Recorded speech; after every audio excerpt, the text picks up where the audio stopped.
शर्म रंग की दीपिका ने गौरव के क्षण की घोषणा कर दी। ऑस्कर में तेलुगु फिल्म आरआर का एक गाना पुरस्कृत हुआ है नाटू नाटू। सीबीआई और ईडी को इससे सबक सीखने की जरूरत है और ओरिजिनल होने की बहुत जरूरत है। इन दोनों पर आरोप लगते रहे हैं कि केंद्र सरकार के इशारे पर ये दोनों एजेंसियां विपक्ष के दफ्तरों में, उनके रिश्तेदारों के घरों में नाटू नाटू करती रहती हैं। इसलिए दोनों एजेंसियों के प्रमुखों को इसका गाना सुनना चाहिए और अपने दम पर काम करके दिखाना चाहिए। कभी कभी मेघालय, कभी कभी कर्नाटका, मध्य प्रदेश और अदानी समूह के दफ्तरों में भी चले जाना चाहिए ताकि लगे कि हमारी जांच एजेंसियां भी ओरिजिनल है नाटू नाटू की तरह। मौलिकता के लिए इस गाने को इनाम मिला है। ये बहुत बड़ी बात है। ये बहुत बड़ी बात है कि इस गाने को मौलिकता के लिए, ओरिजिनल होने के लिए बेस्ट गाने का अवार्ड मिला है ऑस्कर में। सीबीआई और ईडी को अब समझने की जरूरत है कि किसी दूसरे के इशारे पर नाचो नाचो अब बंद कर देना चाहिए और विश्वसनीयता हासिल करने के लिए सबसे पहला काम है कि सूत्रों के हवाले से की जा रही रिपोर्टिंग पर लगाम लगानी चाहिए। इस पर उनका बस नहीं है, लेकिन जब भी सूत्रों के हवाले से कोई दावे किए जा रहे हैं तब ईडी और सीबीआई को आगे आकर सही तथ्यों की जानकारी देनी चाहिए। और जब इतना बड़ा छापा पड़ रहा है तो कम से कम प्रेस रिलीज जारी कर, प्रेस कॉन्फ्रेंस कर ये बताना चाहिए कि क्या क्या हुआ है, ताकि हमारे आपके पास जवाबदेही की वो आवाज सुरक्षित रहे जिसमें ये दावा किया गया है और अदालतों में हम उसकी जांच कर सकें कि जो दावा किया गया है उसे साबित करने के लिए किस तरह के सबूत जमा किए गए हैं। अब एक सूत्र है, एक पत्रकार का एक सूत्र से संपर्क हो सकता है, लेकिन ये कैसा सूत्र है जिससे सारे पत्रकारों के संपर्क हैं और सारे चैनलों पर करीब करीब एक जैसी खबरें चलती हैं सूत्रों के हवाले से और सारी डिटेल के साथ चलती है। जबकि ईडी या सीबीआई कई बार पूरी तरह से प्रेस कॉन्फ्रेंस भी नहीं करती है, बताती भी नहीं है कि क्या मिला है नहीं मिला है। इसलिए इनकी जवाबदेही तय करने का वक्त आ गया है। सूत्र जो संपादक बने हुए हैं उनसे सावधान रहने का वक्त आया है। पिछले दिनों लालू प्रसाद यादव और उनकी बेटियों के यहाँ छापे पड़े, 24 ठिकानों पर छापे पड़े। तेजस्वी यादव और उनकी गर्भवती पत्नी के यहाँ भी छापा पड़ा। यह खबर सार्वजनिक थी क्योंकि इनके घरों के बाहर कैमरे लगे थे। तब कोई तुक ही नहीं बनता कि छापे में क्या मिला इसकी सूचना सूत्रों के हवाले से दी जाए या ट्वीट में 2-4 लाइन लिखकर दी जाए। ऐसा लगता है कि कोई खास तरह से कवरेज करवाना चाहता है। इनके पास ठोस सबूत नहीं है, इसलिए सामने नहीं आना चाहते। तो समय आ गया है कि ऐसे छापों के वक्त सभी जानकारी रखने वाले सूत्र महोदय को सामने लाया जाए और उन्हें मीडिया और देश की जनता के सामने हाजिर किया जाए। जिस तरह से राष्ट्रीय जनता दल अपने ट्विटर हैंडल से जांच एजेंसियों के दावों को, मीडिया की रिपोर्ट में किए गए दावों को रिजेक्ट कर रहा है, चुनौती दे रहा है, उसके बाद भी अगर ये जांच एजेंसियां सामने आकर सही तथ्य नहीं रखती हैं या उन तथ्यों की पुष्टि नहीं करती हैं तो ये बहुत दुखद है। क्या कर सकते हैं? जिस घटना का इतना मीडिया कवरेज हुआ है या करवाया गया है कि छापे के समय ये मिल गया, वो मिल गया, वो कितना सही है हम सबको जानने का हक है।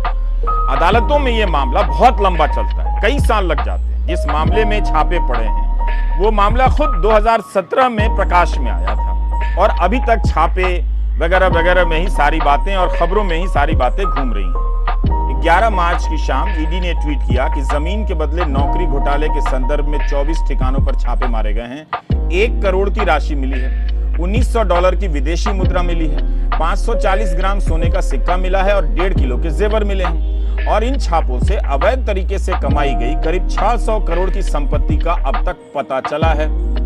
ईडी के इस ट्वीट में बहुत कम जानकारी है।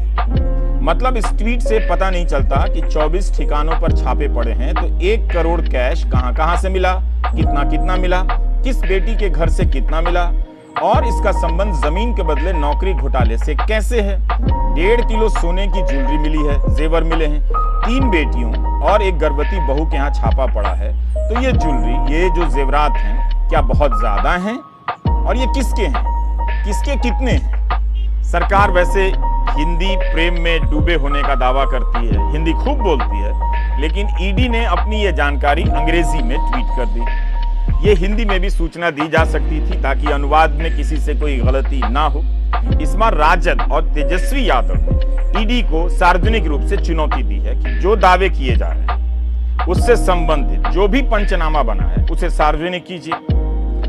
कहीं भी छापा पड़ता है तो जिन चीजों को बरामद करने का दावा किया जाता है उनकी एक सूची बनती है और दोनों पक्ष उस पर दस्तखत करते हैं कि आप हमारे घर से ये चीजें लेकर जा रहे हैं। इसे पंचनामा कहते हैं। अब जब इतनी बातें हो रही हैं मीडिया में तो वो पंचनामा क्यों नहीं सार्वजनिक किया जाता है, या फिर जो ये सूत्र है उसे क्यों नहीं गुप्त रखा जाता है, ताकि वो सारी बातें मीडिया को ना बताता फिरे।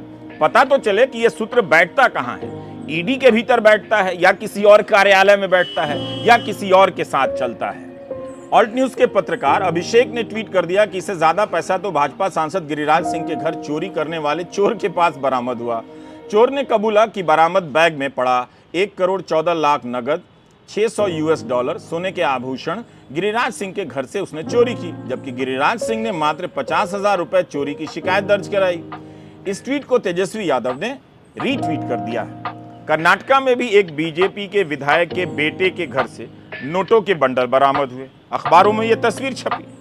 कम से कम पार्टी के नेता ही बेटे जी के घर चले जाते, छापे मारते और जो भी नोट है ले आते, पार्टी फंड में जमा कर देते।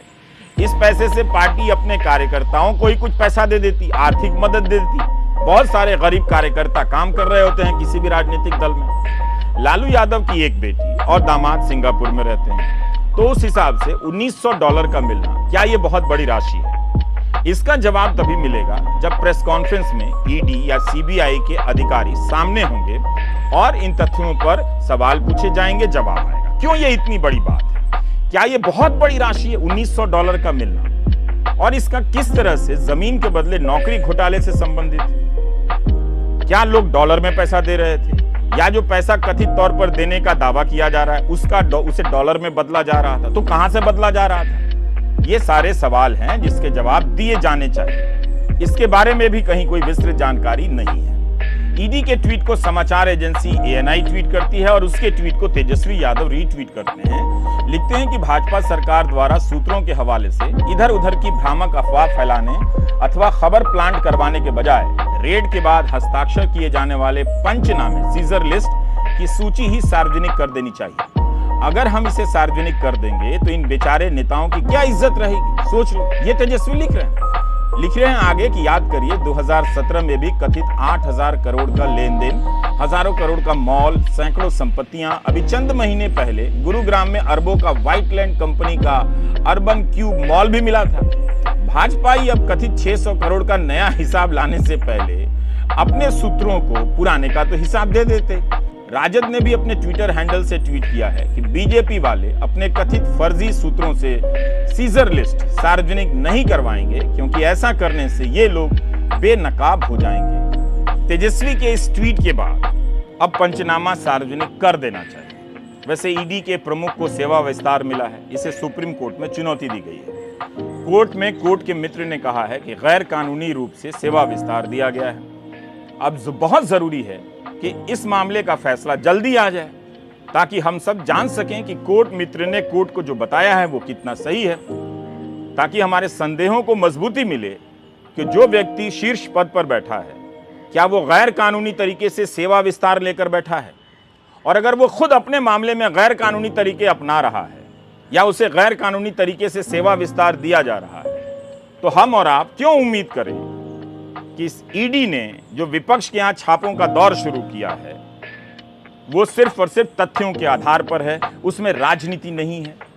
ये सारी हेडलाइन 2017 के साल की हैं। उस समय की खबरों में दावे किए गए कि हजारों करोड़ का घपला सामने आया है। सूत्रों के हवाले से जनता के दिमाग में यह बात ठेल दी गई और उसे तब जोर जोर से नहीं बताया गया, जब 2021 में सीबीआई ने यही केस बंद भी कर दिया, क्योंकि एफआईआर दर्ज करने के लिए साक्ष्य काफी नहीं थे। लेकिन खबरें चलाई गईं कि लालू प्रसाद यादव को दक्षिण दिल्ली में घूस के तौर पर डीएलएफ से एक प्रॉपर्टी दी गई है, क्योंकि उनको बांद्रा और नई दिल्ली रेलवे स्टेशन में प्रोजेक्ट चाहिए थे। इल्जाम था कि 30 करोड़ की जमीन को डीएलएफ ने 5 करोड़ में शेल कंपनी के माध्यम से खरीदा। फिर उस कंपनी को कथित तौर पर तेजस्वी और अन्य रिश्तेदारों ने 4 लाख में खरीद कर बंगला और अन्य संपत्ति अपने नाम करवा ली। जाहिर है ये सभी साधारण आरोप नहीं थे। अगर यही बात प्रेस कॉन्फ्रेंस के जरिए कही जाती, सवाल जवाब होते, तो हम और आप कुछ समय बाद पूछ सकते थे कि तब तो आपने ये कहा था, आपने तो सबूत और कागज मिल जाने के दावे किए थे। अब आप एफआईआर में कह रहे हैं कि एफआईआर दर्ज करने के लिए सबूत नहीं है, पर्याप्त साक्ष्य नहीं है। तो आप समझ सकते हैं कि इन खबरों से किसका मकसद पूरा हो रहा है। दांव पर लगाई जा रही हैं ये संस्थाएं जो भ्रष्टाचार को पकड़ने के लिए बनाई गई हैं, लेकिन बीजेपी शासित राज्यों में बीजेपी के नेताओं के यहाँ आरोप लगने के बाद भी इनकी तरफ से कोई दस्तक देने तक नहीं जाता है। एक वरिष्ठ अधिकारी ईडी से ही जुड़े रहे, इस्तीफा देते हैं, यूपी में चुनाव लड़ते हैं और मंत्री भी बन जाते हैं। क्या इसे राजनीतिक तौर पर जोड़कर ना देखा जाए? बहरहाल आप मई 2021 की खबरों को देखिए। इन खबरों में बताया जाता है कि इस मामले में सीबीआई ने लालू यादव को क्लीन चिट दे दी है, कोई केस ही नहीं बना। जनवरी 2019 में ही एक दिल्ली कोर्ट ने तेजस्वी, लालू, राबड़ी को बेल दे दी, लेकिन जब राजद और जदयू एक साथ आए तब उसके 2 महीने बाद ही सीबीआई ने अपने स्पेशल कोर्ट से मांग की कि तेजस्वी की जमानत रद्द कर दी जाए। कोर्ट ने अक्टूबर 2022 में वो अर्जी खारिज कर दी। फिर दिसंबर 2022 में खबरें मिलती हैं कि लालू के खिलाफ सीबीआई पुराना केस वापस खोल रही है। नोट कीजिए कि जब लालू रेल मंत्री बने थे तब तेजस्वी 14 साल के थे। अब आप एक बात बताइए कि जब सीबीआई ने क्लीन चिट दी तब क्या मीडिया ने उस तरह से ढिंढोरा पीटा जिस तरह से छापों के वक्त जोर शोर से बताया गया कि लालू प्रसाद यादव के यहाँ से मॉल के दस्तावेज मिले हैं, हजारों करोड़ रुपए मिले हैं? क्या आपको इस तरह की पुख्ता जानकारी दी गई? पिछले 24 अगस्त को सीबीआई ने गुरुग्राम में एक निर्माणाधीन बन रहे मॉल पर छापे मारे। इसे तेजस्वी यादव की संपत्ति के रूप में पेश किया गया। जिस दिन गुरुग्राम मॉल पर छापे पड़े उसी दिन बिहार में अन्य जगहों पर भी छापे पड़े।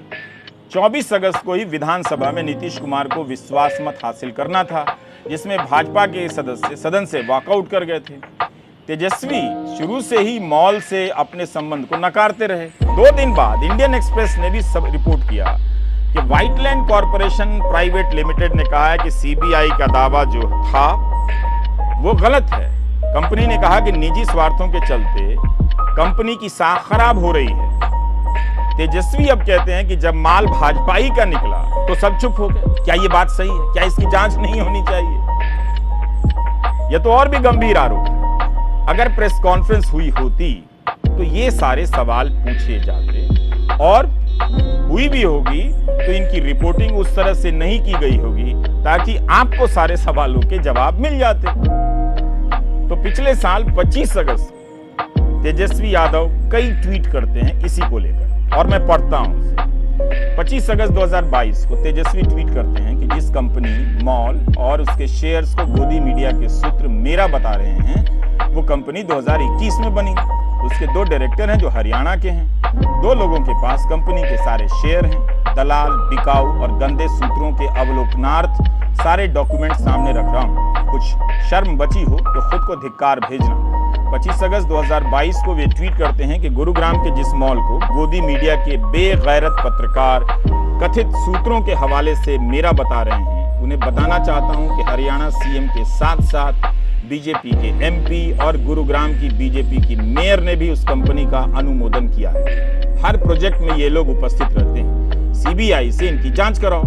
25 अगस्त 2022 को तेजस्वी एक और ट्वीट करते हैं कि गोदी मीडिया अपने आकाओं के आदेश पर गुरुग्राम की व्हाइटलैंड कंपनी के जिस मॉल को मेरा बता रही है उसका उद्घाटन व बखान हरियाणा के बीजेपी एमपी एवं मुख्यमंत्री मनोहर लाल खट्टर जी ने किया है। कंपनी के प्रमुख शेयर होल्डर नवदीप और डायरेक्टर्स के सीएम खट्टर के साथ मधुर संबंध हैं। अब करो उनकी सीबीआई जांच। 2 दिन बाद 27 अगस्त 2022 को तेजस्वी ट्वीट करते हैं कि 2 दिन पहले गुरुग्राम के जिस मॉल को सीबीआई और गोदी मीडिया मेरा बता रहे थे, उनकी पोल खुलने के बाद जब उस मॉल में हरियाणा के मुख्यमंत्री, बीजेपी सांसद, नेताओं की संलिप्तता सामने आई, तब जाकर व्हाइटलैंड कंपनी कह रही है कि तेजस्वी का इस कंपनी और मॉल से कोई संबंध नहीं था, ना है।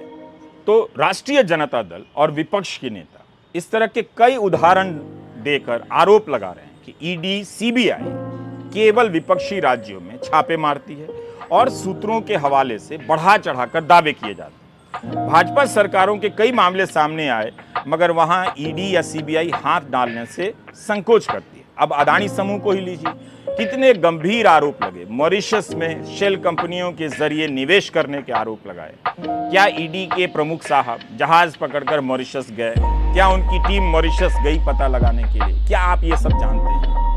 पिछले साल तेजस्वी यादव ने अपने फेसबुक पेज पर लिखा था कि भाजपा की कुछ पीआर कंपनियां जिन्होंने चैनल, पोर्टल और अखबार के नाम पर पंजीकरण करा रखा है, वो जानबूझकर ऐसी खबरें चलाते हैं ताकि लोगों तक झूठी खबरें पहुंचाकर विपक्षी नेताओं का चरित्र हनन तथा जनता को गुमराह किया जा सके। जब सच्चाई सामने आती है तो अधिकांश गोदी मीडिया उस सच्ची खबर को दरकिनार कर देती है तथा कुछ उसे किसी कोने में एक छोटी सी खबर के रूप में छाप देते हैं कि रिपोर्ट गलत थी। आपने देखा कि तमिलनाडु में बिहारी मजदूरों की पिटाई हो रही है, इसे लेकर किस तरह से भ्रम फैलाया गया। दोनों राज्यों की पुलिस ने दावा किया है कि फर्जी वीडियो बनाए गए, दवा की दुकान से मलहम पट्टी लाकर कलाकारों को जुटाया गया और जख्मी होने के लिए उन्हें तैयार कर दिया गया ताकि वे दिखें कि उनके साथ मार पिटाई हुई है। इस हद तक खेल चल रहा है ताकि आपके भीतर झूठ को भर दिया जाए और आप सच समझने, सुनने और देखने की क्षमता हमेशा के लिए खो दें। ये सब चल रहा है। तो इन संदर्भों में तेजस्वी यादव के ये सारे आरोप बहुत गलत नहीं लगते। खासकर गुरुग्राम को लेकर जिस तरह के दावे किए गए थे, रिपोर्टिंग की गई थी, उस संदर्भ में हम और आप ये बात जायज तरीके से पूछ सकते हैं कि ईडी और सीबीआई को एक विस्तृत प्रेस कॉन्फ्रेंस करनी चाहिए, सभी तथ्यों की जानकारी देनी चाहिए कि $1900 किसके हैं, 540 ग्राम का सिक्का किसका है, ये ज्यादा होता है, कम होता है, कितना होता है, बताइए किस किस का है, किसके घर से क्या दस्तावेज मिला है, कितना कैश मिला है, ये भी बताइए, ताकि किसी प्रकार का भ्रम मीडिया में ना फैले। ये इसलिए कीजिए कि गोदी मीडिया, इसको कभी ऑस्कर नहीं मिलने वाला है। क्यों नहीं मिलेगा? क्योंकि ये भी खुद किसी दूसरे के इशारे पर नाटू नाटू करता है। जब तक आप ओरिजिनल नाचो नाचो नहीं करेंगे, आपको कहीं भी सम्मान मिलने वाला नहीं है। भले ही आप अपने ठेके से अपने लोगों को जुटाकर कोई सम्मान का लेन देन करते रहें, मगर उनकी क्या प्रतिष्ठा है ये आप दर्शक जानते हैं। अब आपको एक उदाहरण देना चाहता हूँ। आबकारी मामले में दिल्ली सरकार से जुड़े और आम आदमी पार्टी से जुड़े नेताओं से पूछताछ हो रही थी। अनाप शनाप दावे किए जाने लगे, लेकिन हुआ क्या? आबकारी मामले में गिरफ्तार विजय नायर ने अदालत से कहा कि जांच एजेंसियां संवेदनशील जानकारियां मीडिया को लीक कर रही हैं, इससे अभियुक्त के अधिकार का हनन हो रहा है। तब जाकर कोर्ट ने नवंबर 2022 में सीबीआई, ईडी से कहा कि सारी प्रेस रिलीज रिकॉर्ड पर लाइए। अदालत ने कहा कि जो आधिकारिक बयान है उसे देखेगी और फिर मिलाएगी कि टीवी चैनलों पर जो चला है वो किस हद तक सही है। अगर कल्पना के आधार पर रिपोर्टिंग हो रही है तो ये हमारे लिए भी चिंता की बात है। तब ईडी के वकील ने अदालत को बताया था कि एजेंसी ने मामले के संबंध में कोई प्रेस विज्ञप्ति जारी नहीं की है। उन्होंने यह भी कहा था कि कोई भी प्रसारण ईडी द्वारा प्रसारकों को दी गई या प्रकट की गई किसी भी जानकारी पर आधारित नहीं था।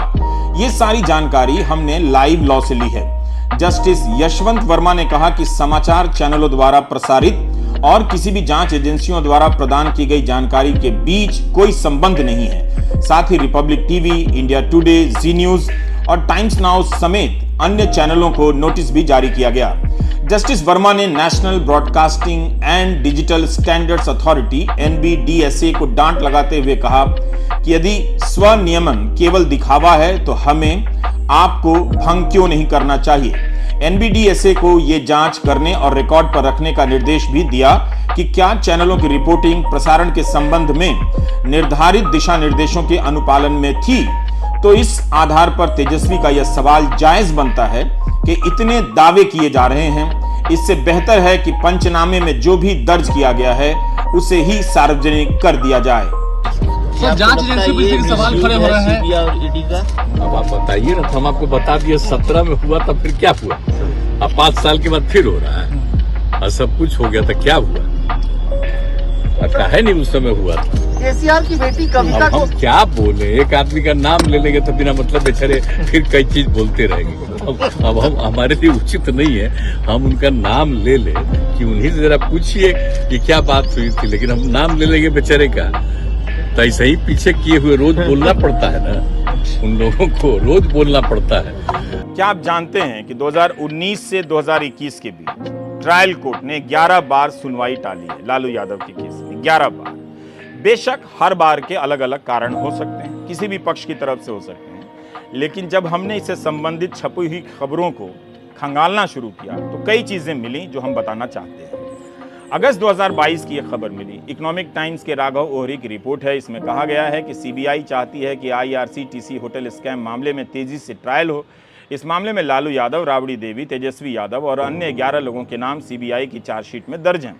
जुलाई 2017 में केस दर्ज हुआ, अप्रैल 2018 में चार्जशीट दायर हुई। जुलाई 2018 में एक स्पेशल सीबीआई कोर्ट ने चार्जशीट का संज्ञान लिया। इसके 4 साल बाद अगस्त 2022 की रिपोर्ट में राघव ओहरी लिखते हैं कि 4 साल बीत गए मगर आरोप तय करने के लिए बहस नहीं हो सकी। आरोप तय करने के लिए बहस 4 साल तक शुरू नहीं होती, ये हालत है। अगस्त 2022 में सीबीआई ने हाई कोर्ट से अपील की कि ट्रायल कोर्ट में बहस शुरू करने की अनुमति दी जाए। तो देखिए कि लालू यादव, सीबीआई ने आरोप लगाया कि उन्होंने चाणक्य और सुजाता होटल के मालिकों के साथ मिलकर अपनी एक फ्रंट कंपनी के माध्यम से डील की। राजद का एक और काम हो गया है इन दिनों, हर खबर का खंडन करना और सवाल करना, छापे भी झेलो और गोदी मीडिया के झूठ का पर्दाफाश भी करो। बाकी जनता की आवाज कब उठानी है उसे भूल जाओ। न्यूज 24 ने ट्वीट कर दिया कि तेजस्वी ने 150 करोड़ का घर महज 4 लाख में खरीदा, छापेमारी के बाद ईडी का दावा। इस पर राजद ने ट्वीट कर दिया कि इसके सार्वजनिक दस्तावेज पेश किए जाएं जहां यह लिखा है कि किसी मकान की खरीद महज 4 लाख में हुई है। दूसरा, आज से 15-20 वर्ष पूर्व किसी मकान की कीमत और आज की कीमत एक जैसी ही रहती है क्या? तीसरा, मकान खरीदा जाता है, घर नहीं। ये अंतर जो बीवी छोड़ देते हैं उन्हें नहीं पता होता है। राष्ट्रीय जनता दल और उप मुख्यमंत्री तेजस्वी यादव ने छापे को लेकर छापी जा रही खबरों को चुनौती न दी होती तो आज ईडी की तरफ से सफाई नहीं आती। इस प्रेस रिलीज में ईडी ने पिछले केस का पूरा ब्यौरा लिखा है और 11 मार्च को जो ट्वीट किया था उसे थोड़ा और विस्तार से बताया है। यह बहुत जरूरी है कि ईडी के अधिकारी कम से कम छापों को लेकर जवाब दे रहे हैं। 350 करोड़ की अचल संपत्ति खरीदे जाने की बात है जब लालू प्रसाद यादव रेल मंत्री थे और 250 करोड़ की बेनामी संपत्ति बताई गई है। कई मामलों में मनी लॉन्ड्रिंग के संकेत मिले हैं जिनकी जांच हो रही है। आप विस्तार से ईडी की यह प्रतिक्रिया पढ़ सकते हैं। क्या यही जानकारी ईडी की तरफ से पहले नहीं दी जा सकती थी? सवाल है कि सूत्रों के हवाले से छप रही इन खबरों का क्या किया जाए। अगर ये सारी बातें गंभीर हैं, सही हैं, तो ये अधिकारी अपने चेहरे के साथ, अपने नाम के साथ मीडिया के सामने क्यों नहीं आते हैं और क्यों नहीं सारी बातें ऑन रिकॉर्ड रखते हैं?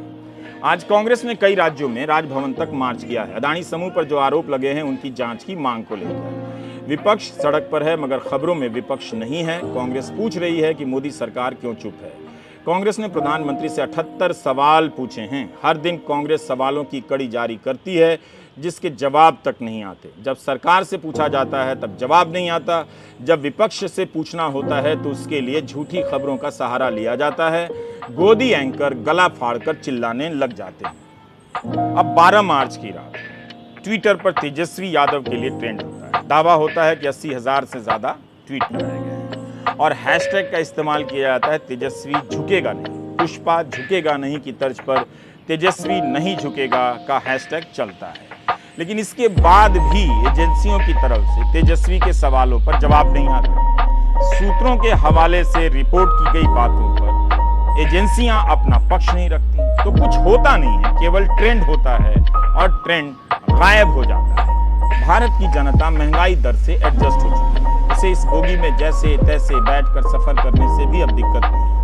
एक ही टारगेट है, बस पहुंच जाना। इस तरह की यात्राओं ने उसे उम्मीद की न्यूनतम दर के साथ जीने का आदी बना दिया है। हम नहीं जानते कि इनके जीवन में अखबार कितना है, समाचार कितना है। आबादी का यह हिस्सा खबरों से बाहर हो चुका है। रेल मंत्री आए दिन नए नए चमकदार स्टेशनों की तस्वीर ट्वीट करते रहते हैं। आम लोगों के लिए बरसों से इस हाल में यात्रा करने का अनुभव एक ऐसे बायोडेटा की तरह हो गया है जो कोरे कागज पर टाइप तो हो जाता है मगर उससे नौकरी नहीं मिलती। उसी तरह इन आम लोगों के बोलने से अब हालात नहीं बदलते। स्मार्टफोन के आने और नहीं आने का हल्ला यहाँ नहीं है। जब मिडिल क्लास जानकर भी अनजान बना हुआ है, तब आम आदमी क्लास से क्या शिकायत की जाए कि उसे पता ही नहीं कि अदानी का मामला क्या है, जांच एजेंसियों पर किस तरह के आरोप लग रहे हैं, अदालत में सरकार के पक्ष क्या है। तो सूत्रों को हाजिर करने का वक्त आ गया है। सीबीआई और ईडी ने जो भी पंचनामा तैयार किया है लालू यादव के केस में, उसे सार्वजनिक कर देने का वक्त आ गया है।